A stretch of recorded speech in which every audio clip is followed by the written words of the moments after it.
During the meeting, my husband, the CEO, threw his pen on the floor and said, "Pick it up." Everyone laughed. I felt my face burn, but I stayed quiet. That night I told him, "I'm done. Don't ever come near me again." By midnight his company crashed, his phone filled with 53 missed calls, and his pride was gone. Pick it up. My husband said those words in front of his entire executive team. I was sitting at the far end of the boardroom table. Eric was at the other end giving his presentation. His pen fell off the table, rolled across the floor, stopped right in front of my feet. He looked at me. "Pick it up," he said. "Not could you. Not, please. Just a command." Before we continue, I want to thank you for joining me in sharing these stories of resilience and reclaiming power. If you believe that everyone deserves respect and recognition for their contributions, please consider subscribing. It's free and helps us reach more people who need to hear this. Now let's see how this unfolds. Like I was his secretary. Like I was the cleaning lady. Like I was anyone but his wife. I felt everyone's eyes on me. Graham the CEO, Vanessa the VP, Jordan from marketing, Simone his assistant. All of them watching. All of them waiting to see what I would do. The room was silent. Then Eric said it again. Louder this time. "Melissa. Pick up." Someone laughed. I don't know who started it, but then they were all laughing. Vanessa covered her mouth. Graham shook his head, grinning. Jordan actually chuckled into his coffee. They were laughing at me. My face burned. My hands shook.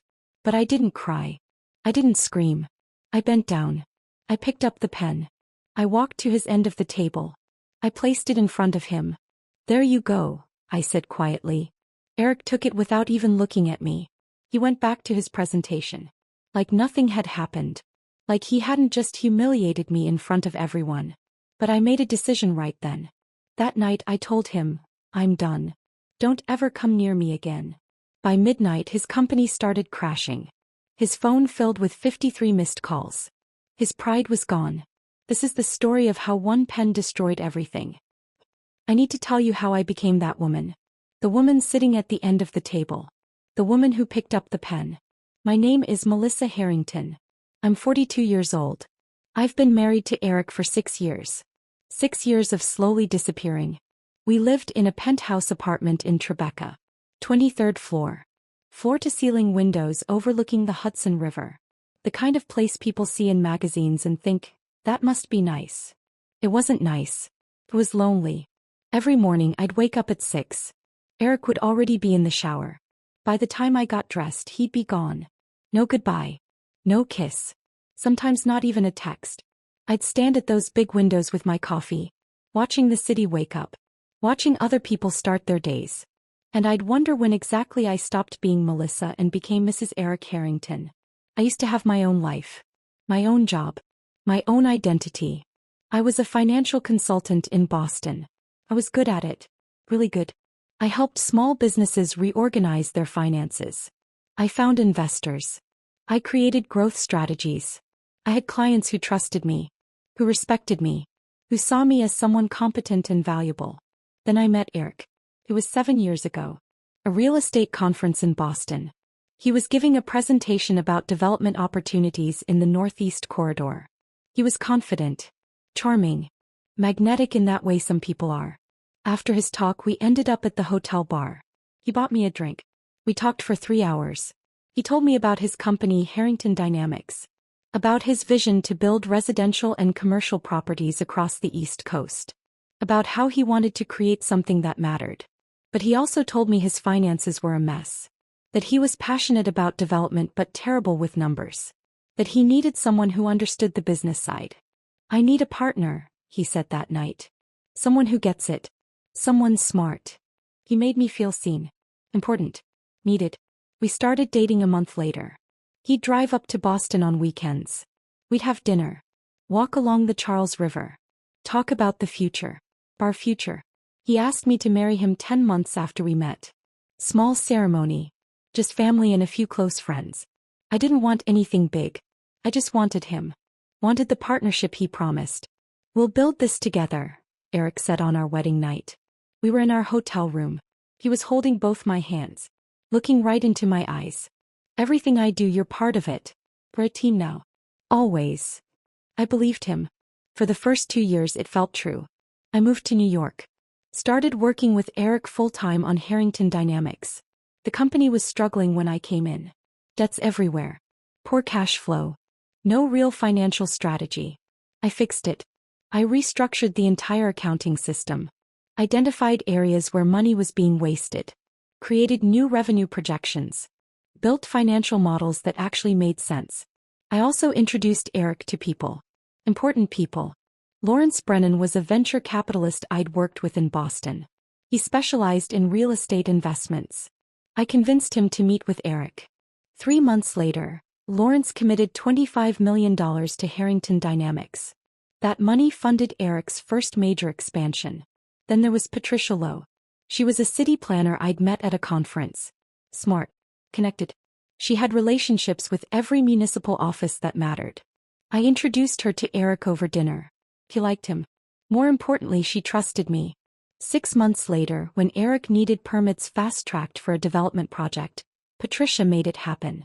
I also found a tax strategy that saved the company $4.7 million. It was completely legal. Just a loophole that most people didn't know about. I found it. I implemented it. I saved Eric's company. But slowly things changed. At first Eric would credit me. "Melissa figured this out," he'd say in meetings. "She's the brains behind this." Then it became we. We restructured the finances. We found the right investors. Eventually it just became I. I turned this company around. I built these relationships. I created this strategy. My name disappeared. I became Eric's wife. Not Melissa. Not the financial consultant who saved his company. Just the wife. The accessory. The woman standing next to him at charity galas and investor dinners. And somewhere along the way I stopped correcting people. Stopped reminding Eric of what I'd done. I told myself it didn't matter. That we were a team. That his success was our success. But it mattered. Those Tuesday morning meetings were the worst. Quarterly board reviews. Eric insisted I attend every single one. "It's important for you to be there," he'd say. "Investors like seeing stability. They want to know I'm grounded. That I have support at home." So every 3 months I'd sit at that boardroom table. Far end. Close to the door. In whatever dress Eric had picked out for me the night before. "Wear the navy one," he'd say. Or, "The gray looks more professional." I stopped choosing my own clothes. The executives barely acknowledged me. Graham Keyes, the CFO, had been with Eric for 4 years. He was cold. Efficient. He spoke only in numbers and projections. He looked at me like I was furniture. Something that existed but didn't really matter. Vanessa Price was worse. She was the VP of Acquisitions. 36 years old. Ambitious. Ruthless. She'd smile at me sometimes, but it never reached her eyes. She looked at me like I was wasting a seat. Like I was taking up space that could have gone to someone important. Jordan Mitchell ran marketing. He was fine. Harmless mostly. He spent more time on his phone than in actual meetings. He'd nod politely when I walked in. Then forget I existed. And then there was Simone. Eric's assistant. 26 years old. Blonde. Always perfectly dressed. She laughed at all of Eric's jokes. Stayed late whenever he asked. Looked at him like he was some kind of genius. I used to feel sorry for her. Now I just felt exhausted. That Tuesday started like every other. I woke up at 6. Eric was already gone. I made coffee. Got dressed in the gray suit Eric had left on my side of the closet. Took a car service downtown to his office building. The receptionist smiled when I walked in. "Good morning, Mrs. Harrington." I smiled back. I always smiled back. I took the elevator to the 14th floor. The boardroom was already full when I arrived. Graham was reading through documents. Vanessa was on her phone. Jordan was talking to Simone about some social media campaign. Eric was at the head of the table, setting up his laptop for the presentation. He glanced at me when I walked in. Just a quick glance. No smile. No greeting. I sat down in my usual spot. Far end of the table. Closest to the door. Eric started his presentation at 9 exactly. He always started exactly on time. He talked about quarterly profits. About new development projects in Philadelphia and Baltimore. About market expansion opportunities. His voice was confident. Smooth. the voice of someone who believed every word he was saying. He clicked through slides. Numbers. Charts. Growth projections. I'd built those projections. I'd calculated every number on those slides. But Eric presented them like they were his. An investor on the video call asked a question. Eric, can you talk about the financial restructuring from 2 years ago? That really turned the company around. Eric smiled. That confident smile he used with investors. That was all me, he said. I identified the core problems, implemented solutions, built the relationships that mattered. He didn't look at me, didn't mention my name, didn't acknowledge that I was the one who'd done all of it. I sat there, hands folded in my lap, watching him take credit for my work. And something inside me cracked. Not broke. Cracked. Like glass with a fracture running through it. Still intact but barely holding together. That's when his pen fell off the table. The pen was expensive. A Mont Blanc. Eric had bought it in Switzerland 2 years ago during a business trip. He told me it cost $3,000. $3,000 for a pen. I watched it roll off the table in what felt like slow motion.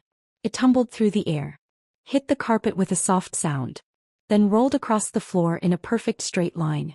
It stopped directly in front of my feet. The room went completely quiet. Not the comfortable kind of quiet. Not the thoughtful pause that happens during presentations. This was the kind of silence that makes your ears ring. The kind where everyone stops breathing because something unexpected just happened and nobody knows what comes next. Eric's eyes followed the pen's path. Then they landed on me. Not with love. Not with the warmth I used to see in them years ago. Not even with basic acknowledgement that I was his wife, his partner, the person he'd promised to build a life with. He looked at me with expectation. Like I was staff. Like I existed solely to serve him. Pick it up, he said. 2 words. Just 2 simple words. But the way he said them made my stomach drop. Casual. Dismissive.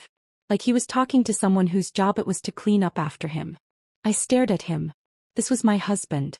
The man I'd been married to for 6 years. The man who'd once held my hands and told me we were partners. The man who now sat at the other end of this long table treating me like I was invisible until he needed something. The silence stretched. It felt like hours but was probably only a few seconds. I could feel everyone's eyes on me. Graham shifted uncomfortably in his chair. I heard someone clear their throat. Vanessa was watching us. I could see her in my peripheral vision. She had this look on her face. Amused. Interested. Like she was watching something entertaining unfold. Eric's expression didn't change. He just kept looking at me. Waiting. Then he said it again. Louder this time. Clearer. Melissa. The pen. Pick it up. And someone laughed. I don't know who started it. Maybe it was Vanessa. Maybe Graham. But once one person laughed, the rest followed. It wasn't nervous laughter. It wasn't the kind of laughter that tries to ease tension or smooth over an awkward moment. This was genuine amusement. They thought this was funny. They thought I was funny. Vanessa covered her mouth with her hand. But I could see her shoulders shaking. She was trying not to laugh too hard, trying to maintain some semblance of professionalism. But she was laughing at me. Graham shook his head. He had this grin on his face. Like he'd just witnessed something ridiculous and couldn't quite believe it. Jordan looked down at his coffee cup. But I saw the smile. He was trying to hide it, but it was there. And Simone, Eric's assistant. She let out this high-pitched giggle. It cut through the room like a sharp noise. She immediately put her hand over her mouth, embarrassed that she'd laughed out loud. But the damage was done. They were all laughing at me. My face felt like it was on fire. Heat crawled up my neck. Spread across my cheeks. I could feel my heartbeat in my ears. My hands were shaking. I clenched them together in my lap, digging my fingernails into my palms to stop the trembling. Every instinct I had screamed at me to do something. Stand up. Walk out. Tell Eric exactly what I thought of him. Throw that stupid expensive pen across the room and watch him scramble to pick it up himself. But I didn't do any of those things. Because I knew Eric.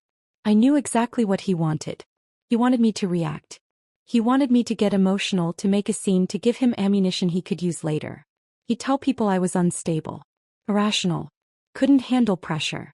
He'd use it as proof that I didn't belong in these meetings. That I wasn't professional enough for his world. So I didn't give him that. I smiled. Not a big smile. Just a small, polite one. The kind of smile I'd perfected over 6 years of being Mrs. Eric Harrington. I stood up slowly, calmly. I walked around my chair, bent down and picked up the pen. It was heavy. The metal felt expensive in my hand. I walked the length of the boardroom, past Graham, past Vanessa, past Jordan and Simone, all the way to Eric's end of the table. I placed the pen gently in front of him. "There you go," I said quietly. Eric picked up the pen. He didn't look at me, didn't say thank you, didn't acknowledge what had just happened at all. He just went right back to his presentation. Clicked to the next slide. Started talking about projected revenue for the next quarter. Like nothing had happened. Like he hadn't just humiliated me in front of his entire executive team. Like this was perfectly normal behavior. I walked back to my seat, sat down, folded my hands in my lap. But something had changed. Something inside me that had been held together by hope and denial and the memory of who Eric used to be had finally broken. Not shattered into pieces, just broken free. Like a chain snapping. Like a door unlocking. And suddenly I could see everything clearly. For 6 years I'd been managing Eric's life. Organizing his schedule. Screening his calls. Editing his speeches. Making sure his world ran smoothly so he could stand in front of rooms like this and look brilliant. I'd introduced him to Lawrence Brennan. Lawrence was a venture capitalist I'd worked with in Boston. I'd convinced him to meet with Eric. I'd prepared Eric for that meeting, coached him on what to say, helped him put together the pitch that eventually secured $25 million in funding. That money had saved Harrington Dynamics. That money had funded Eric's expansion into Philadelphia and Baltimore. That money had made Eric look like a genius to his board and his investors. But it was my relationship with Lawrence that made it happen. My credibility. My reputation. And I'd connected Eric with Patricia Lowe. Patricia was a city planner I'd met at a conference 3 years ago. She had connections in every municipal office that mattered. When Eric needed permits fast-tracked, when he needed zoning approvals, when he needed someone who could navigate bureaucracy, I'd called Patricia. She'd helped him because she trusted me. Not because she believed in Eric. Because she believed in me. I'd also found the tax loophole that saved Harrington Dynamics $4.7 million. I'd spent weeks researching tax code, consulting with specialists, building a strategy that was completely legal but that most companies never found. Eric had presented that strategy to the board like it was his own brilliant discovery. He'd taken full credit. And nobody had questioned it. But Eric's name was on the company. Eric's face was in the business magazines. Eric got invited to give talks at conferences about building successful companies. And I was just the woman who picked up his pen. I sat through the rest of that meeting in silence. Eric finished his presentation. The board members on the video call asked questions. Eric answered them confidently. Everyone nodded along. When the meeting finally ended, people started gathering their things. Closing laptops. Checking phones. Standing up and stretching. Eric was talking to Graham about something. Some issue with a contractor in Baltimore. He didn't look at me. Didn't acknowledge I was still in the room. I stood up. Picked up my bag. Walked out. Nobody said goodbye. The ride home was silent. Eric drove. One hand on the steering wheel. The other holding his phone. He was scrolling through emails. Responding to messages. Completely focused on his screen. I sat in the passenger seat and stared out the window. Watched the city go by. All those buildings. All those people living their lives. Going to work. Coming home. Existing in ways that had nothing to do with me or Eric or what had just happened in that boardroom. My life was ending. And nobody else even knew. When we got back to the apartment, Eric went straight to his office. Didn't say anything. Just walked down the hall and closed the door behind him. I stood in the entryway for a moment. Looking at that closed door. Listening to the silence. Then I went to the kitchen. Made dinner. Grilled chicken. Steamed vegetables. A salad with the organic greens Eric preferred. I set the table for 2. Knowing he wouldn't come out to eat. Knowing I'd be sitting there alone. I ate by myself. Cleaned up by myself. Put the leftovers in containers and stored them in the refrigerator. Then I sat on the couch. Our expensive, uncomfortable couch that Eric had chosen because it looked good. Not because it was comfortable. Not because I liked it. Because it looked impressive. I sat there in the dim light from the city coming through the windows. Scrolling through my phone. pretending I was reading something. Pretending I was fine. At 10:15 my phone buzzed. A text message. From Eric. Even though he was 30 feet away behind his office door. File the Morgan contract revisions. Need them by morning. Not a question. Not a request. A command. Like I was his employee. Like I existed to do his work for him. I stared at that message for a long time. Read it over and over. Felt something cold settle in my chest. Then I stood up.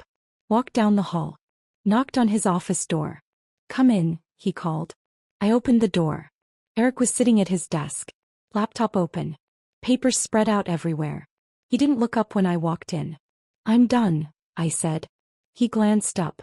Distracted. Annoyed that I was interrupting. With the contract, he asked. Already? No, I said. With this. With you. I'm done, Eric. His face changed when I said those words. I'm done with you. For a second Eric just stared at me. Like he was trying to process what I'd said. Like the words didn't quite make sense. Then his expression shifted. From confusion to irritation. The same look he'd give when a contractor missed a deadline or an investor asked too many questions. Melissa, I don't have time for this right now, he said. His voice was dismissive. He turned back to his laptop. Whatever you're upset about, we can talk about it later. I have work to do. No, I said. We can't talk about it later. Because there's no later. I'm leaving you, Eric. Don't ever come near me again. That got his attention. He looked up. Really looked at me. And for the first time in a long time, I saw something other than indifference in his eyes. Surprise maybe. Or confusion. Like he genuinely couldn't understand why I would say something like that. You're upset about this morning, he said slowly. The pen thing. That's what this is about. The pen thing. He called it the pen thing. Like it was nothing. Like humiliating me in front of his entire executive team was just a minor incident that I was overreacting to. It's about 6 years of being invisible, I said. My voice was steady. Come. 6 years of being treated like I'm less than. 6 years of watching you take credit for work I did. Connections I made. Ideas I gave you. Eric's jaw tightened. I built this company, he said. Everything we have is because of me. No, I said quietly. Everything you have is because of me. And you're about to find out exactly how much. His eyes narrowed. What's that supposed to mean? I didn't answer. I just turned around and walked out of his office. Closed the door behind me. I could hear him calling after me. Melissa. Melissa, get back here. We're not done talking about this. But we were done. We'd been done for a long time. I just hadn't admitted it to myself until today. I went to our bedroom. Locked the door.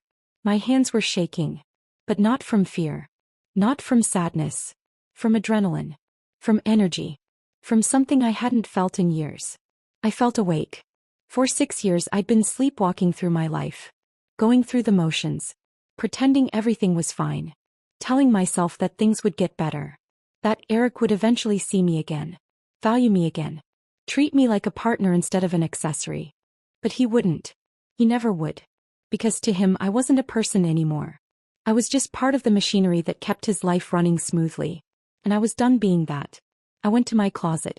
Pulled out a small suitcase from the top shelf. The one I used for weekend trips. Started packing. Not everything. Just essentials. Clothes.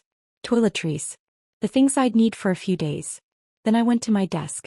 The small desk in the corner of our bedroom that Eric had let me have because it didn't take up too much space. I opened my laptop. Not the one Eric had bought me. Not the one that was connected to all his accounts and his cloud storage. My personal laptop. The one I'd bought with money from consulting work I'd done on the side. Work Eric didn't even know about. I opened a folder I'd labeled Documentation. Inside were files I'd been quietly collecting for 8 months. Since the day I realized my marriage was over and started thinking about what came next. 2 years ago Harrington Dynamics had nearly collapsed. The company was bleeding money. Investors were threatening to pull out. Clients were leaving. Eric had been terrified. Completely overwhelmed. He'd come home every night looking like he was on the edge of a breakdown. And I'd fixed it. I'd restructured the entire financial system. Gone through every expense, every contract, every revenue stream. I'd identified where money was being wasted. Found cost overruns nobody else had noticed. created new projections, built models that actually worked. I'd saved his company. And I'd been smart about it. Every email I sent, every memo I wrote, every financial decision I made, I kept copies. My name was in all of them. Buried in metadata. Hidden in CC lines. Documented in ways Eric never bothered to check because he didn't understand the technical side of things. I had proof. Proof that I'd done the work. Proof that Eric had taken credit for it. Proof that without me, Harrington Dynamics would have gone under. But the files weren't the real power. The real power was in the relationships. Over the years, I'd built connections Eric didn't even know about. I'd helped people. Made myself valuable. Not as Mrs. Eric Harrington. As Melissa. As someone competent and trustworthy and reliable. And now I was going to use every single one of those relationships. I picked up my phone. Looked at the time. 10:43. Late. But not too late. Not for what I needed to do. I made the first call. Lawrence Brennan answered on the third ring. Melissa. His voice was warm. Friendly. It's late. Everything okay? Lawrence was the venture capitalist who'd funded Eric's expansion. $25 million. The money that had turned Harrington Dynamics from a struggling development company into a major player. But Lawrence hadn't invested because of Eric. He'd invested because of me. Because I'd worked with him in Boston. Because he trusted me. Because I'd connected him with 3 other deals after that had made him a fortune. I need you to pull your funding from Harrington Dynamics, I said. There was a long silence on the other end. I could hear him breathing. Thinking. That's substantial, he said finally. Can I ask why? I could have explained. I could have told him about the pen. About the laughter. About 6 years of being erased. But I didn't need to explain. Lawrence and I had history. We had trust. Because I'm asking, I said. And because Eric's been misrepresenting the company's stability. I have documentation. Do you want me to send it over or do you trust me? Another pause. Longer this time. I trust you, Lawrence said. I'll initiate withdrawal proceedings first thing tomorrow. Thank you, Lawrence. I hung up. Made the second call. Patricia Lowe answered almost immediately. Melissa, darling, what's wrong? Her voice was full of concern. We'd become real friends over the years. Coffee every few weeks. Long conversations about everything and nothing. She was one of the few people who saw me as myself. Not as Eric's wife. I need you to stall the permits for Eric's Atlantic Shores project, I said. I heard her sharp intake of breath. Melissa, that's his flagship development. If those permits don't go through, the project dies. He loses $18 million in committed investor capital. I know, I said. Silence. Then quietly, he did something, didn't he? Yes. Consider it done. The third call was riskier. Graham Keyes. Eric Sifo. The man who'd sat in that boardroom this morning and laughed when Eric told me to pick up his pen. Graham was loyal to Eric. But more than that, Graham was loyal to money. To his own career. To staying on the winning side. He answered on the first ring. Mrs. Harrington? He sounded confused. Pause. Is Eric okay? Graham, I need to be very clear with you, I said. My voice was calm. Steady. Tomorrow morning Lawrence Brennan is pulling $25 million in funding. The Atlantic Shores permits are being delayed indefinitely. And I'm filing for divorce with a lawsuit claiming intellectual property theft for the financial systems I built that saved the company. I heard him inhale sharply. Heard the moment he understood what I was telling him. You're serious, he said. Completely. You have 2 choices. You can go down with Eric or you can position yourself as the person who salvaged what's left. I'd recommend the second option. Another pause. I could almost hear him calculating. Weighing his options. Thinking about his career. His reputation. His future. What do you need from me? He asked. Call an emergency board meeting for tomorrow morning. Tell them Eric has been unstable. That you're concerned about his decision-making. Plant the seeds. Can you do that? Yes. I hung up. Check the time. 11:47. I opened my email. Started drafting a message to Harrington Dynamics' entire board of directors. People Eric had spent years courting. People who'd trusted me because I'd been at every charity gala, every investor dinner, every corporate event. The gracious, competent wife who made Eric look stable and grounded. I kept the email simple, professional, devastating. Dear board members, it's with great concern that I must inform you of serious financial irregularities and mismanagement within Harrington Dynamics that have come to my attention. I've attached documentation for your review and urge immediate action to protect shareholder interests. Sincerely, Melissa Harrington. I attached the files. Evidence of Eric's inflated projections. Risky investments he'd hidden from the board. Tax shortcuts that weren't quite illegal but weren't quite legal either. I hit send at 11:59. Then I opened a new email. This one to Vanessa Price, the VP of Acquisitions, the woman who'd laughed the hardest this morning. Vanessa, you should know that Eric has been telling investors you're the weak link in the company. Thought you'd want to see the documentation. I attached emails I'd fabricated. Forged in Eric's writing style. Made to look like he'd been planning to fire her. Blame her for any failures. Use her as a scapegoat. I sent it at 12:03 in the morning. Then I turned off my phone. Closed my laptop. Got into bed. And for the first time in 6 years I slept deeply. Peacefully. Without the weight of pretending everything was fine pressing down on my chest. I woke up Wednesday morning to silence. But it wasn't the usual silence. This was different. Heavy. Like the air before a thunderstorm. I could feel something building even though I couldn't hear it yet. I got out of bed. Walked to the kitchen. Made coffee. The apartment looked exactly the same as it always did. Clean. Expensive. Empty. But something fundamental had shifted. The life I'd been living here was over. I just hadn't left yet. I got dressed carefully. Put on my navy Armani suit. The one I'd bought for myself 2 years ago. Not one of the dresses Eric picked out. Not one of the outfits he chose because they made me look appropriate for his business events. This was mine. I'd bought it with money I'd earned from consulting work Eric didn't even know about. I made myself breakfast. Toast. Eggs. Sat at the kitchen counter and ate slowly. Drank my coffee. Waited. At 7:23, Eric's office door slammed open. The sound echoed through the apartment. Loud. Violent. Nothing like the careful, controlled way Eric usually moved through spaces. He appeared in the hallway. And I barely recognized him. His hair was sticking up at odd angles. Like he'd been running his hands through it all night. His shirt was wrinkled. The same shirt he'd been wearing yesterday. He hadn't changed. Hadn't slept. His eyes were red-rimmed and wild. His face was pale. He looked like he'd been hit by a truck. What did you do? His voice shook. Not with anger. With fear. Raw, undisguised fear. I took a slow sip of my coffee. Let the silence stretch between us. Let him stand there in the hallway, disheveled and panicking while I sat calmly at the counter. I picked up your pen, Eric, I said finally. Remember. His face went completely white. Brennan pulled the funding, he said. His voice was hoarse. Like he'd been talking all night. Or maybe screaming. Patricia blocked the permits. The board called an emergency meeting. They're questioning me about financial irregularities. Vanessa's threatening to sue me. Graham is talking about a vote of no confidence. He was listing catastrophes. One after another. Like he couldn't quite believe they were all happening at the same time. I set my coffee cup down carefully. Sounds like you're having a rough morning. You did this. It wasn't a question. His eyes were locked on mine.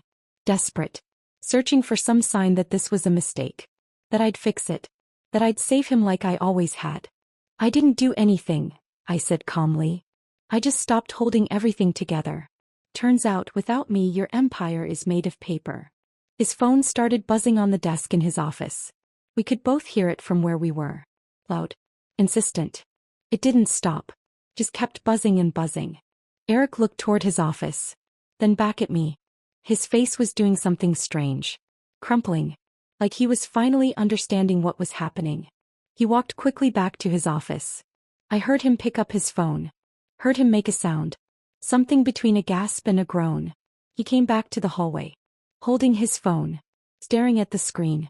53 missed calls, he said. His voice was barely above a whisper.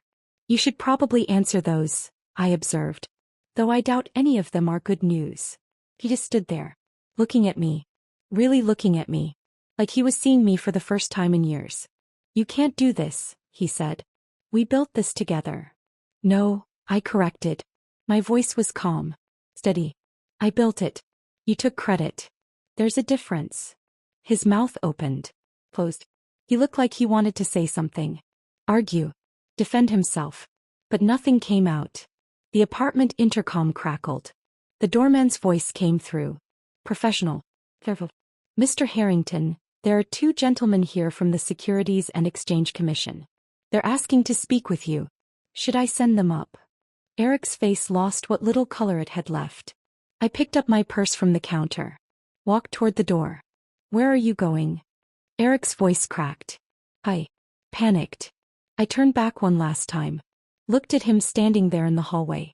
This man I'd been married to for 6 years. This man who'd promised we'd build something together. This man who'd reduced me to furniture and then wondered why I stopped caring. Anywhere but here, I said. Good luck explaining to the SEC how you've been managing the company, Eric. I'm sure they'll find your methods fascinating. I walked out. Closed the door behind me. On the foyer table by the door I left my wedding ring. Right next to yesterday's mail that nobody had bothered to open. The elevator ride down felt like the first real breath I'd taken in years.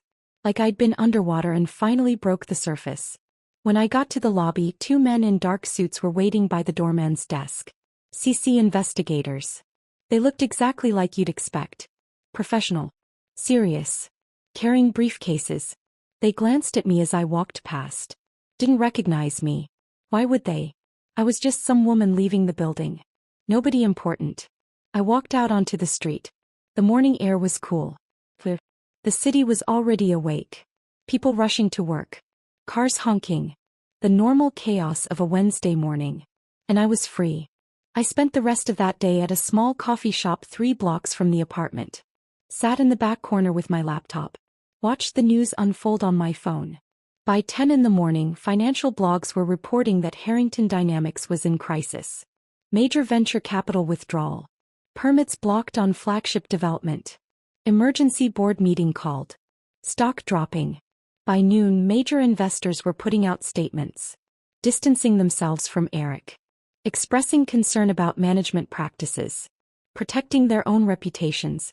By 3 in the afternoon, the company's stock had dropped 40%. I sat there reading article after article. Watching Eric's empire crumble in real time.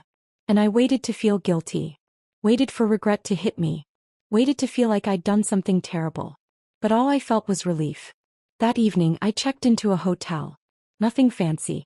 Just a clean, quiet place in Midtown where nobody knew who I was.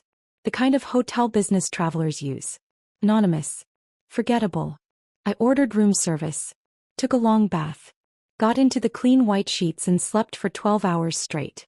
Deep dreamless sleep. The kind I hadn't had in years. When I woke up Thursday morning, my phone was full of notifications. 89 missed calls. 143 text messages. Most were from Eric. Dozens of them. Starting angry. Then confused. Then desperate. Then pleading. A few were from his lawyers. Professional. Formal. Requesting that I contact them immediately regarding urgent legal matters. 3 were from old friends who'd seen the news. Asking if I was okay. If there was anything they could do. And 1 was from my sister Helen. She lived 2 hours upstate.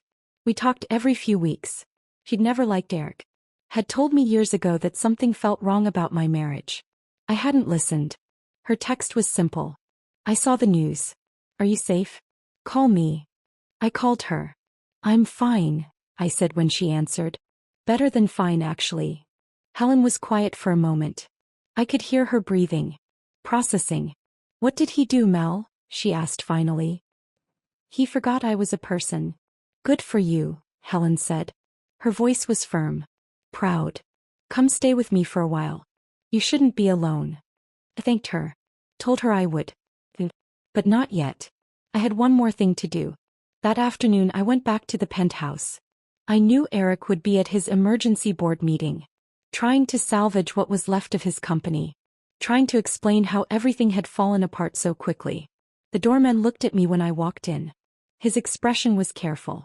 Sympathetic. Like he felt sorry for me. Poor Mrs. Harrington. Her husband's company is collapsing. She must be devastated. He let me up without questions. The apartment felt different now. Told me. like a museum. A display of a life that had never really existed. I moved quickly, went to the bedroom, pulled out my largest suitcase, started packing. Clothes. Personal items. The things that actually mattered to me.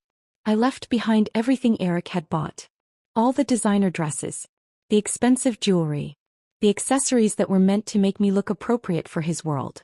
I didn't want any of it. On my way out, I stopped in Eric's office. The desk was covered in papers. His laptop was still open. I could see his email on the screen. Message after message. All marked urgent. All from people who were angry or panicking or demanding explanations. I sat down in his leather chair. The expensive one he'd special ordered. The one I'd never been allowed to sit in because it was his space. His sanctuary. I opened the bottom drawer of his desk. Inside was a folder labeled, Melissa Personal. I pulled it out. Opened it. Inside were documents I'd never seen before. A prenuptial agreement. But I didn't remember signing a prenuptial agreement. We'd talked about it before the wedding. Eric's lawyer had suggested it. But I'd thought we'd decided against it. I'd thought we were partners who trusted each other. Life insurance policies. With Eric listed as the sole beneficiary. All of them. Policies I didn't know existed. And a letter. Dated 6 months ago. From Eric's lawyer. Outlining steps to protect assets in the event of marital dissolution. He'd been planning this. Planning to leave me. Planning to make sure I got nothing when he did. I took out my phone. Photographed every page. Every document. Every piece of evidence that Eric had been preparing to throw me away with nothing. Then I put the folder back exactly where I'd found it. Closed the drawer. And on my way out I took the Mont Blanc pen from his desk. The expensive one. The one that had started everything. I put it in my purse and walked out of that apartment for the last time.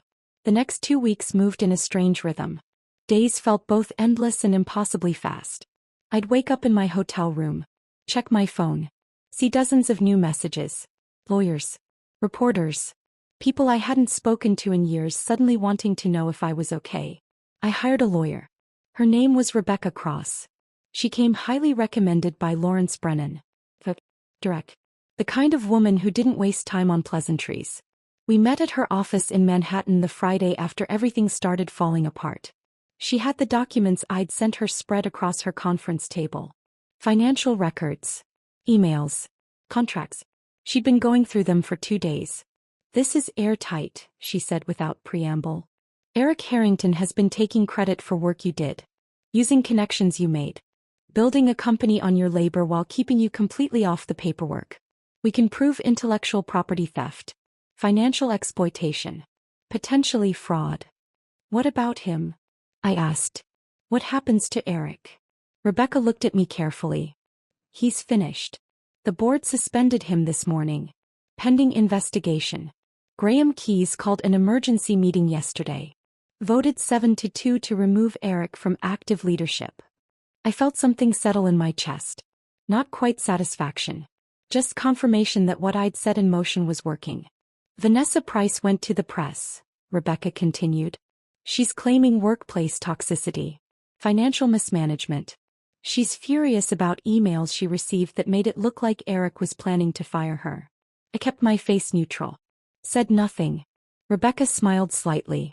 Like she knew exactly what I'd done but wasn't going to ask. Lawrence Brennan's withdrawal triggered a cascade, she went on. 3 other investors pulled out. Creditors are calling in loans. The Atlantic Shores project collapsed completely. Harrington Dynamics is imploding. Good, I said quietly. Rebecca leaned back in her chair. The press wants to talk to you. Everyone wants to know where you are. What you know. What you're planning to do. What should I say? Nothing. Let Eric bury himself. He's giving interviews. Blaming everyone except himself. Making excuses. The more he talks, the worse he looks. You stay quiet. Stay dignified. When the time comes, we let the facts speak. So that's what I did. I gave one statement. Short. Professional. I'm cooperating fully with investigators and look forward to the truth coming to light. That was it. Nothing more. Meanwhile, Eric gave 3 different interviews over the next week. I watched them from my hotel room. Each one more desperate than the last. In the first interview, he claimed the company's collapse was due to external market forces. Bad timing. Unforeseen circumstances. He made himself sound like a victim of bad luck.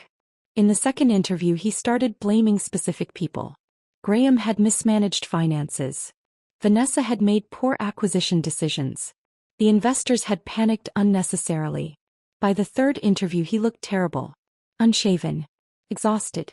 He rambled. Contradicted himself. Blamed me briefly but then backtracked when the interviewer pushed back. It was painful to watch. Not because I felt sorry for him, but because I could see exactly what Rebecca had predicted. Eric was destroying himself every time he opened his mouth. But not everything went the way I'd planned. 2 weeks after I'd left the apartment, I got a call from an unknown number. I was at the hotel, eating takeout, watching the news coverage of Harrington Dynamics' continued collapse. I almost didn't answer. I'd been getting calls constantly from reporters, from people who wanted inside information, from old acquaintances suddenly concerned about my well-being. But something made me pick up. Mrs. Harrington? The voice was male. Professional. Pause. Yes. My name is Daniel Foster. I'm an investigative journalist with the New York Times. I'm working on a piece about Harrington Dynamics and your husband. I'd like to speak with you if you're willing. I hesitated. Rebecca had told me not to talk to press. I'm not giving interviews, I said. I understand, Daniel said quickly. And I respect that. But I think you'll want to hear what I've found. It's about your husband's original business partner. A man named Victor Salazar. The name hit me like cold water. Victor Salazar. Eric's first partner. The man who'd been there at the beginning. Who'd helped start Harrington Dynamics. Who'd left the company under circumstances Eric never wanted to discuss. I'd asked about Victor once. Early in our marriage. Eric had shut down completely. Said it was complicated. Said Victor had made poor decisions and had to leave. Said it was in the past and didn't matter anymore. I'd never asked again. What about him? I asked Daniel carefully. He died 2 years ago, Daniel said. Car accident. But before he died, he told his wife that Eric had stolen his share of the company. Used fraudulent contracts to push him out. She's been trying to get someone to investigate for years. But nobody would listen. Until now. I sat down on the hotel bed. My takeout forgotten. Why are you telling me this? Because Victor's widow deserves justice, Daniel said. And because I think you're the only person who has access to the financial records that could prove what Eric did. Will you meet with me? I thought about it. About what Rebecca would say. About the risk of talking to a journalist while everything was still so volatile. But I also thought about Victor Salazar. About a man who'd been erased from the company he'd helped build. About a widow who'd spent years trying to get someone to listen. Sounded familiar. Where? I asked. We met the next day at a diner in Queens. Far from Manhattan. Far from anywhere Eric or his people would think to look for me. Daniel Foster was younger than I'd expected. Mid-30s maybe. Rumpled suit. Tired eyes. The kind of person who looked like they took their work seriously. Who cared about getting the story right. He had a folder with him. Thick. Full of documents. He spread them across the table between us. Contracts. Emails. Financial statements. Victor Salazar and Eric Harrington started Harrington Dynamics together 7 years ago, Daniel explained. They were equal partners. 50-50 split. They built the company from nothing. I looked at the documents. Saw Victor's name on the original incorporation papers. Right next to Eric's. Equal partners. Just like Eric had promised me we'd be. 2 years in, the company started growing, Daniel continued. They needed more capital. Eric convinced Victor to restructure the ownership. Said it would make them more attractive to investors. Victor agreed to sign over his shares temporarily in exchange for a payout that was supposed to come from future profits. But it didn't, I said quietly. No, Daniel confirmed. Eric structured the deal so the profits got funneled into a separate company. An LLC that Victor had no access to. By the time Victor realized what was happening, he'd been completely locked out. He spent 3 years trying to fight it. But Eric had better lawyers. More money. More connections. And Victor. He died broke, Daniel said. Bitter. His wife Carmen said he'd been broken by what happened. That he'd trusted Eric completely. that the betrayal destroyed him. I stared at the documents, at Victor's signature on contracts that had stolen his own company from him. Eric had done this before. To someone who'd trusted him, who'd helped him build something from nothing. He'd done it to Victor. And then he'd done it to me. Why didn't anyone investigate? I asked. Carmen tried, Daniel said. She went to lawyers, to reporters, to anyone who would listen. But Eric's reputation was spotless by then. He was the successful CEO, the visionary. Carmen was just a bitter widow who couldn't accept that her husband had made bad business decisions. Nobody took her seriously. Until now. Until now, Daniel agreed. Because now Eric's reputation is falling apart. And people are starting to ask questions. About how he really built his company. About who he really is. He looked at me directly. Carmen deserves justice. She deserves to know that her husband was telling the truth. That he wasn't bitter or incompetent. That he was stolen from. What do you need from me? I asked. Financial records, Daniel said. From when you restructured the company 2 years ago. I need proof that Eric's been hiding profits. Misrepresenting the company's structure. If you have access to the original contracts with Victor, that would help too. I did have access. I had everything. Every file from the restructuring. Every document Eric had given me when the company was collapsing and he'd needed me to save it. I'll help, I said. But I want to meet Carmen first. And I want to make sure she gets what she's owed before anything else happens. Daniel nodded. I'll arrange it. 3 days later, I met Carmen Salazar in her apartment in Brooklyn. She lived in a small 2-bedroom. Clean but worn. The furniture was old. The walls needed paint. But there were photos everywhere. Of her daughters. Victor. Of a family that had been happy once. Carmen was in her early 40s. Tired but strong. She had lines around her eyes. Gray in her hair. The look of someone who'd been fighting for a long time and refused to give up.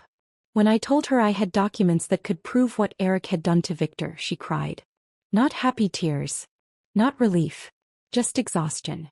Like she'd been holding something heavy for years and could finally put it down. I knew Victor was telling the truth, she said. Her voice was thick. But nobody would believe me. They said he was bitter. That he couldn't accept his own failures. But I knew. We sat at her small kitchen table. Went through documents. Built a case. And as we worked I realized something. Eric hadn't just stolen from Victor. He'd stolen from me too. He'd used my work. My connections. My ideas. He'd built his empire on other people's labor and called it his own genius. Carmen and I filed a joint lawsuit 2 weeks later. Her for fraud and wrongful death. Me for intellectual property theft and financial exploitation. The press coverage was immediate. Headlines everywhere. Harrington's house of cards collapses. The women who brought down a CEO. But the one I kept coming back to was Daniel's article in the Times. The pen that started it all. How Melissa Harrington dismantled an empire. Daniel's article in the Times came out on a Monday morning. I read it in my hotel room with my coffee sitting by the window overlooking the city. The headline was simple. Direct. The pen that started it all. How Melissa Harrington dismantled an empire. He'd written it carefully. Factually. Every claim was backed by documentation. Every accusation supported by evidence. He'd interviewed Carmen. Talked to former employees. Spoken with investors who'd pulled their funding. And he'd told the truth about Victor Salazar. About how Eric had stolen from his own partner. About how Carmen had spent years trying to get someone to listen. The article went viral within hours. By noon, it was the most read piece on the Times website. By evening, every major news outlet was covering it. Financial networks. Business journals. Even mainstream media picked it up because the story had everything people loved. Betrayal. Revenge. A powerful man brought down by the woman he'd underestimated. My phone started ringing constantly again. Reporters wanting comments. Talk shows wanting interviews. People I hadn't spoken to in years suddenly reaching out. I ignored all of it. Let Rebecca handle the press inquiries. The lawsuit moved faster than I'd expected. Rebecca had warned me that these things usually took months. Sometimes years. But with the documentation I'd provided and Carmen's testimony, Eric's lawyers had nothing to work with. The evidence was overwhelming. fraudulent contracts with Victor Salazar, financial misrepresentation to the board, tax strategies that crossed the line into evasion, and intellectual property theft. My work, my connections, my strategies, all documented, all provable. Eric's lawyers tried to argue. They claimed the contracts with Victor were legitimate business decisions, that the financial restructuring I'd done was part of my role as Eric's wife, that there was no clear line between marital partnership and professional contribution. But Rebecca tore those arguments apart. She had emails where I'd explicitly outlined strategies, memos with my name on them, documentation showing that I'd been the one communicating with investors and city officials, financial models with my digital signature in the metadata. The board of Harrington Dynamics voted to remove Eric as CEO in late November. 7 votes in favor, 2 against. Graham Keyes was installed as interim head. His job was to salvage whatever was left of the company, to try to rebuild trust with creditors and clients. It was too late. The damage was done. Vanessa Price resigned 2 days after Eric was removed. She took a position at a competing firm. But before she left, she gave an interview to a business podcast. Talked about Eric's toxic leadership, his ethical bankruptcy, how he'd created a culture where loyalty mattered more than competence. She never mentioned the fabricated emails I'd sent her. Never acknowledged that her anger at Eric might have been based on false information. She just used the opportunity to position herself as someone who'd seen through him all along. I felt nothing about that. Vanessa had laughed when Eric told me to pick up his pen. She'd been complicit in my humiliation. Whatever happened to her career after this was her own problem. Jordan Mitchell disappeared from public life entirely. Deleted his social media. Stopped posting about marketing strategies and personal branding. I heard through a mutual acquaintance that he'd moved to Portland. Was working for a small startup. Trying to rebuild away from the wreckage of Harrington Dynamics. Simone was let go when the company downsized. Just another casualty of Eric's collapse. I wondered sometimes if she understood what had happened. If she'd learned anything about loyalty and complicity. But I didn't wonder for long. She wasn't my concern anymore. Eric hired a crisis management firm. Tried to control the narrative. They put out statements claiming he was the victim of a vindictive ex-wife. That I was bitter about the divorce and had manufactured evidence. That the journalists covering the story were biased against successful men. But nobody was buying it anymore. The facade had cracked completely. Everyone could see what was underneath. A man who'd built his success on theft and manipulation. Who'd stolen from his partner. From his wife. From everyone who'd trusted him. In early December, Rebecca called me. "The judge ruled in your favor," she said. Her voice was calm. Professional. But I could hear satisfaction underneath. "Eric has to pay you $12 million in restitution for intellectual property theft. Plus half the marital assets. Carmen's case is still pending, but it's looking very strong. $12 million. Half the marital assets." I should have felt triumphant. Vindicated. This was what I'd wanted. Proof that I'd been right. That Eric had stolen from me. That everything I'd done to bring him down was justified. But mostly I just felt tired. "What about Eric?" I asked. "What happens to him now?" Rebecca was quiet for a moment. Then she said bluntly, "He's broke. The company's being liquidated to pay creditors and legal fees. Whatever's left will go to settlements. He's facing potential criminal charges for fraud. And his reputation is destroyed. He won't work in this industry again." I thought about the man I'd married 7 years ago. The one who'd been charming and ambitious and full of dreams. The one who'd promised we'd build something together. That man was gone. Maybe he'd never really existed. Maybe I just wanted him to exist so badly that I'd imagined qualities that weren't there. "Good," I said quietly. "He earned it." But there was one more thing I needed to do. I called Eric's mother. Dorothy Harrington had always been kind to me. Even when Eric wasn't. Even when our marriage was falling apart and I was becoming invisible in my own life. She'd check in occasionally. Ask how I was doing. Invite me to family gatherings that Eric was too busy to attend. She deserved to hear the truth from me. Not from the press. Not from Eric's version of events. We met at a small cafe in Connecticut. Near the house where she'd raised Eric. Where he'd grown up believing the world would give him everything he wanted. Dorothy looked older than I remembered. Her face was lined with worry. Her hair had more gray in it. She moved carefully, like someone carrying weight they couldn't put down. We sat at a corner table. Ordered coffee. She held her cup with both hands. Didn't drink. I don't understand what happened, she said finally. Her voice was quiet, confused. Eric was always so driven, so ambitious. I thought you two were happy. I took a breath, chose my words carefully. Dorothy, Eric built his success by stealing from people. From Victor Salazar, his original partner. From me. From everyone who trusted him. I know he's your son. I know this is hard to hear. But he did this to himself. She was silent for a long time. Just stared at her coffee. Her hands trembled slightly. Then very softly she said, I knew something was wrong. I just didn't want to see it. She looked up at me. Her eyes were wet. When Eric was young he was so charming. Everyone loved him. But there was always this other side. This need to win. To be the best. To prove something. His father pushed him so hard. Expected so much. I think Eric learned early that the only thing that mattered was success. No matter how you got it. She reached across the table. Took my hand. I'm sorry, Melissa. I'm sorry he hurt you. You deserved better. You deserved so much better. That conversation gave me something I hadn't expected. Closure. Not with Eric. I'd never get that. But with the life I'd left behind. With the version of myself who'd believed in partnership and promises and building something together.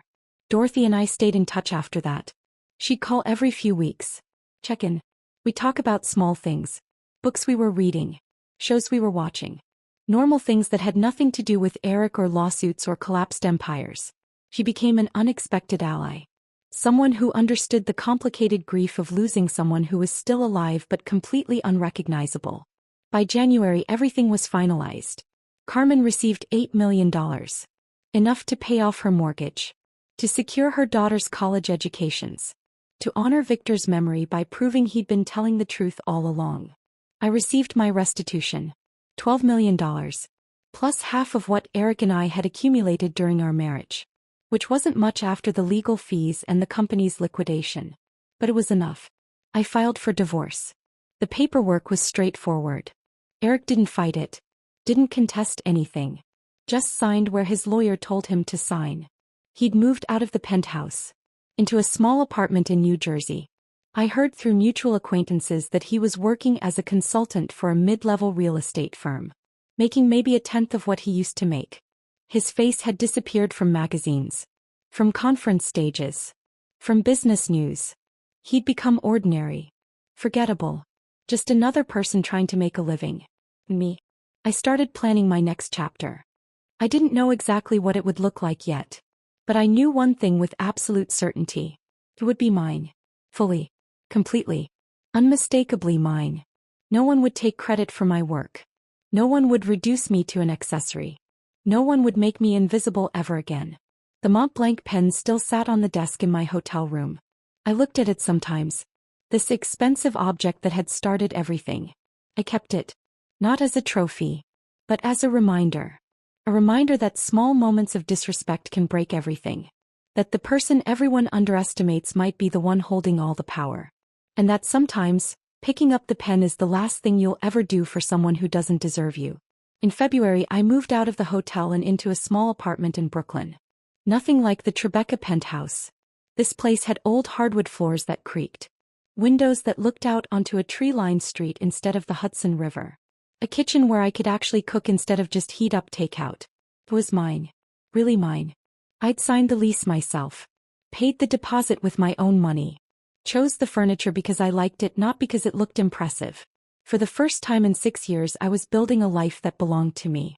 I'd been thinking about starting my own consulting firm since December. Since the day Rebecca told me the settlement was going through. Since I realized I had the money and the freedom and the expertise to do exactly what I wanted. I didn't want to work for someone else. Didn't want to rebuild someone else's company or make someone else look good. I wanted to build something that was unmistakably mine. I called it Brennan Strategic Partners. Named after Lawrence Brennan, the venture capitalist who'd pulled his funding from Eric when I asked. Who'd trusted me without question. Who'd believed in me when it mattered most. Lawrence agreed to be an advisor. So did Patricia Lowe, the city planner who'd stalled Eric's permits. And 2 other colleagues I'd worked with over the years. People who knew what I was capable of. Who'd seen my work firsthand. My first client came through a referral from Lawrence, a small real estate firm in Boston. They were struggling with cash flow. Bleeding money in ways they couldn't track. Exactly the kind of problem I'd solved for Eric years ago. I spent 6 weeks with them. Went through their entire financial structure. Found where money was being wasted. Identified revenue streams they hadn't noticed. Restructured their accounting systems. Helped them secure new funding from a local bank. Within 2 months they were profitable again. Word spread quickly after that. By April I had 6 clients. By June I had 12. Small firms mostly. Companies that had heard about the woman who'd actually built Harrington Dynamics. Who wanted someone who understood business from the ground up. Who'd proven she could turn struggling companies around. And this time my name was on everything. Every contract had my signature. Every proposal had my name at the top. Every success story credited Melissa Harrington, CEO of Brennan Strategic Partners. Felt strange at first. Surreal. I'd spent so many years being invisible that seeing my own name in print felt like looking at someone else's life. But slowly it started to feel normal. Natural. This was who I'd always been. I just hadn't had the space to show it before. Not everything was smooth though. There were hard days. Moments when I wondered if I'd made the right choice. Nights when I lay awake thinking about everything that had happened. Everything I'd destroyed to get here. In March, my sister Helen came to visit. She took the train down from upstate. We met for dinner at a small Italian restaurant in the West Village. The kind of place with red checkered tablecloths and candles and wine bottles. Comfortable. Unpretentious. We ordered wine. Pasta. Sat in a corner booth where we could talk without being overheard. Helen had been supportive through everything. She'd offered to let me stay with her when I left Eric. Called me every week to check in. Never once suggested I should have handled things differently. But that night, over our second glass of wine, she asked the question I'd been avoiding. Do you ever regret it? I looked at her. Really looked at her. Helen was 3 years older than me. Had been married to the same man for 15 years. Had 2 kids and a house in the suburbs and a life that looked nothing like mine. I thought about her question. Turned it over in my mind. Examined it from different angles.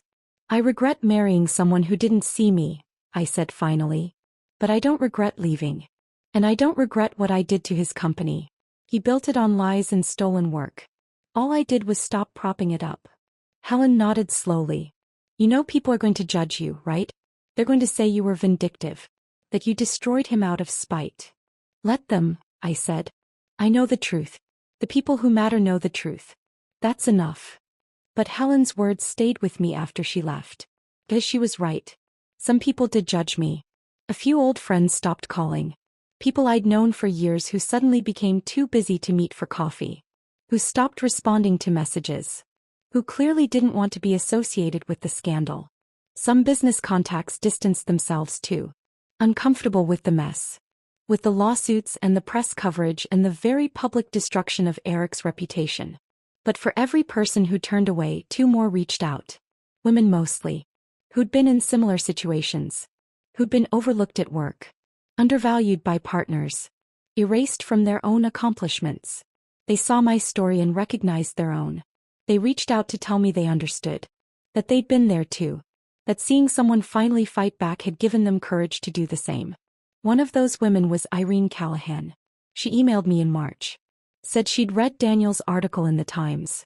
Asked if we could meet for coffee. We met at a cafe in Midtown on a Thursday afternoon. Irene was in her early 40s. Well-dressed. The kind of woman who looked like she had everything together. But when she started talking, I heard the exhaustion underneath. The years of fighting. The frustration of not being believed. I was the CTO of a tech startup, Irene told me. My co-founder and I built it together.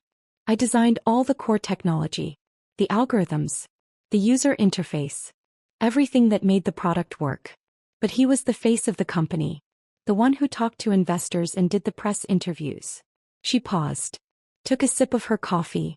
2 years in he pushed me out. Restructured the company. Gave himself majority control. Took my name off the patents. I spent the next 5 years trying to get people to see what he'd done. But nobody wanted to listen. They said I was bitter. That I couldn't accept his success. I knew exactly what she meant. I'd heard the same things about Victor Salazar's widow. About women who tried to claim credit for work men had stolen. It wasn't until I saw your story, Irene continued, that I realized I wasn't crazy. He really did steal from me. And I wasn't wrong to be angry about it. We talked for 3 hours that day. Shared stories. Compared notes on how men like Eric operated.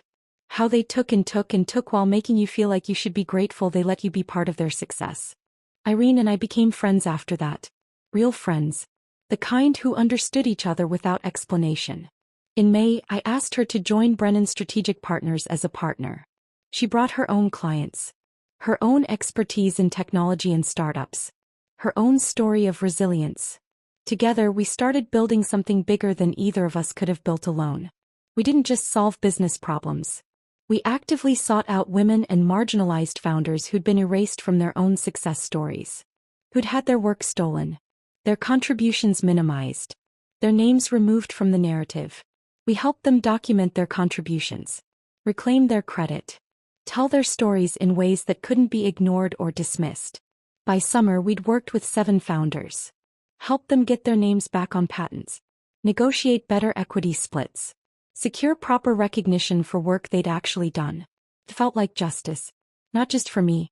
For everyone who'd been made invisible by someone else's ambition. In August I got an email that surprised me. It was from Simone. Eric's former assistant. The one who'd giggled when he told me to pick up the pen. "Hi Melissa," it read. "I know this is probably strange to hear from me after everything that happened. But I wanted to apologize. I laughed that day in the boardroom when Eric told you to pick up the pen. I didn't think about what it meant. I didn't think about how it must have felt. I was so focused on keeping my job, on staying in Eric's good graces, that I forgot to be a decent person. I'm sorry. I hope you're doing well.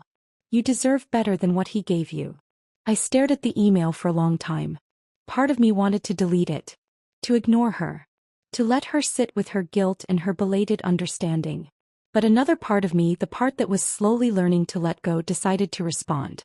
"Thank you for the apology," I wrote back. "It means more than you know. I hope you're doing well too." We didn't become friends. Didn't start having coffee or keeping in touch. But the exchange gave me something unexpected. Proof that people could change. That moments of cruelty didn't have to define someone forever. That growth was possible, even for people who'd been complicit in someone else's harm. I was learning that revenge wasn't just about destruction. It was about reclaiming your story. Building something better. And leaving space for grace. Not for the people who'd hurt you but for yourself. By October, nearly a year after that Tuesday morning in the boardroom, my life had transformed into something I barely recognized. Not because it was worse. Because it was mine. I was living in Brooklyn now. A modest 2-bedroom apartment on a quiet street lined with oak trees.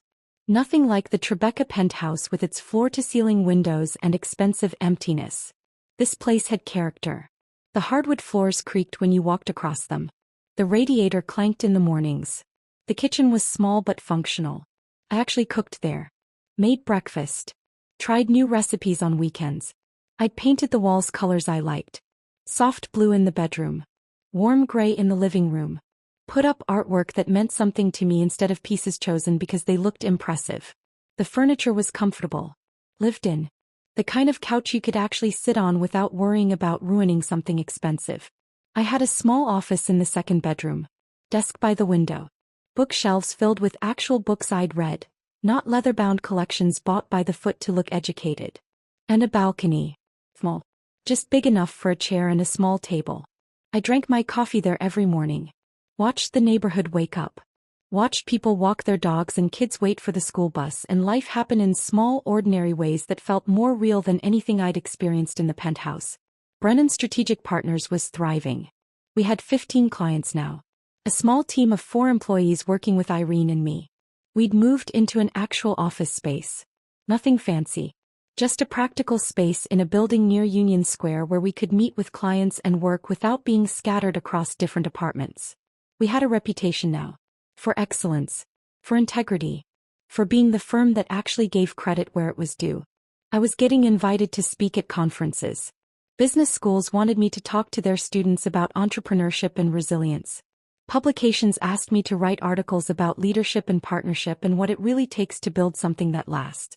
And every time I spoke, every time I wrote something, I made sure to mention Victor Salazar. To talk about Carmen and her fight for justice. To remind people that Eric's downfall wasn't just about me. It was about everyone he'd exploited. Everyone he'd stolen from. Everyone he'd erased while building his empire on their work. Carmen and I stayed close. We talked every few weeks. Met for coffee when I was in her part of Brooklyn. Her daughters were doing well. The older one had started college. Studying business, ironically. Wanted to build her own company someday. The younger one was thriving in high school. On the debate team. Getting good grades. Planning for her own future. Victor would be so proud of them, Carmen told me one afternoon in September. We were sitting in a small cafe near her apartment. She had photos on her phone. Showed me pictures of her daughters at college move-in day. At a debate competition. He'd be proud of you too, I said. For never giving up. For making sure the truth came out. Carmen smiled. Tired but genuine. We did it together. You me. We made them see what Victor tried to tell them for years. She reached across the table. Squeezed my hand. Thank you, Melissa. For believing me. For helping us. For giving my girls their father's dignity back. I saw Eric one more time. Completely by accident. It was mid-October. A Tuesday morning. I was at a coffee shop in Midtown. Waiting for a meeting with a potential client. Sitting at a small table by the window. Working on my laptop. Drinking an Americano. The door opened. I glanced up out of habit. Eric walked in. I recognized him immediately even though he looked different. Smaller somehow. His suit was off the rack. Good quality but not custom. His posture was different. Hunched. Like he was trying not to take up too much space. His face looked older. More lines. More gray in his hair. He was staring at his phone. Scrolling with the kind of frantic intensity that meant he was avoiding something. Or looking for something he couldn't find. I could have looked away. Could have focused on my laptop and pretended I hadn't seen him. Let him get his coffee and leave without ever knowing I was there. But I didn't. I watched him. Waited. And eventually he looked up. Our eyes met across the coffee shop. For a moment neither of us moved. Just stared at each other. Two people who'd once shared a life. Who'd promised to build something together. Who'd destroyed each other instead. Then Eric walked over. He stopped a few feet from my table. Hesitant. Like he wasn't sure if I'd let him get closer. Melissa, he said quietly. Can we talk? I thought about saying no. Thought about telling him I had nothing to say to him. That we were done. That talking now wouldn't change anything that had happened. But I was curious. After everything. After a year of lawyers and lawsuits and watching his empire crumble. I wanted to know what he'd say. 5 minutes, I said. He sat down across from me. Put his phone on the table face down. Looked at me directly for the first time in years. Really looked at me. Not past me. Not through me. At me. I'm sorry, he said. For the pen. For all of it. I didn't see what I was doing to you until it was too late. I studied his face. Looking for sincerity. For manipulation. For whatever truth might be hiding underneath. I think I found sincerity. Buried under exhaustion and regret and the weight of losing everything. I believe you, I said. But an apology doesn't undo what you did. To me. To Victor. To everyone who trusted you. Eric nodded. I know. I just needed you to know that I see it now. What I lost. Who you were. Who I became. He paused. Looked down at his hands. Then back up at me. Are you happy? He asked. It was such a simple question. But it carried so much weight. So much history. I thought about it. Really thought about it. Was I happy? I was still healing. Still had moments of anger. Moments of sadness. Moments when I wondered what might have been if Eric had been different. If he'd kept his promises. If he'd seen me as a partner instead of a prop. But I also had something I hadn't had in years. Freedom. A life that was fully, completely, undeniably mine. I'm getting there, I said honestly. And you? I'm working on it, Eric said. It's hard. Losing everything. Realizing you were the problem all along. But I'm trying. Therapy. Making amends where I can. Trying to be better. We didn't part as friends. We didn't hug or exchange phone numbers or promise to stay in touch. We just stood up, nodded at each other, and walked away. Two people who'd once shared a life, now living completely separate ones. And that felt right.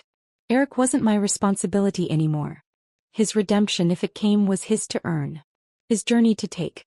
Not mine to facilitate or forgive or validate. I left the coffee shop. Walked back toward my office. The October air was cool and clear. The city was busy around me. People rushing to meetings. Living their lives. Moving forward. I felt lighter than I had in months. Like I'd been carrying something heavy and had finally put it down. The past was the past. The future was mine to build. Back at my office, I sat at my desk. Looked at the Mont Blanc pen sitting there in its holder. I kept it all this time. Not as a trophy. Not to remind myself of what I'd destroyed. But as a reminder of what that moment taught me. That small acts of disrespect can shatter everything. That the people you underestimate often hold the most power. That revenge isn't always about destruction. Sometimes it's about reclaiming what was always yours. People asked me sometimes if I missed my old life. The penthouse. The status. The illusion of partnership with a powerful man. I didn't. I missed the version of myself who'd believed Eric's promises.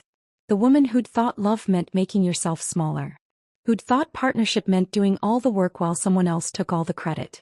But I didn't miss the life itself. These days I was building something better. A company that valued people. Partnerships that were real and equal. A life where I was never invisible. Sometimes, late at night, I wondered what Eric thought when he saw my name in business journals. When he heard about Brennan's strategic partner's success. When he realized that the woman he'd treated like furniture had become everything he'd pretended to be. I hoped it taught him something. Not out of cruelty, but as a lesson. The people you discard don't disappear. They rebuild. They rise. And sometimes they become more successful than you ever were. The pen sat on my desk. Expensive. Symbolic. But ultimately just an object. The real power had never been in the pen. It had been in me all along. I just had to stop picking it up for someone who didn't deserve me. And start building something that did. If this story of justice and reclaimed power had you holding your breath, hit that like button right now. My favorite part was when Melissa made those 3 midnight phone calls, knowing exactly how Eric's empire would crumble by morning. What was your favorite moment? Drop it in the comments below. Don't miss more powerful stories like this. Subscribe and hit that notification bell so you never miss an upload. Never miss an upload. Never miss an upload. Never miss an upload. Never miss an upload. Never miss an upload.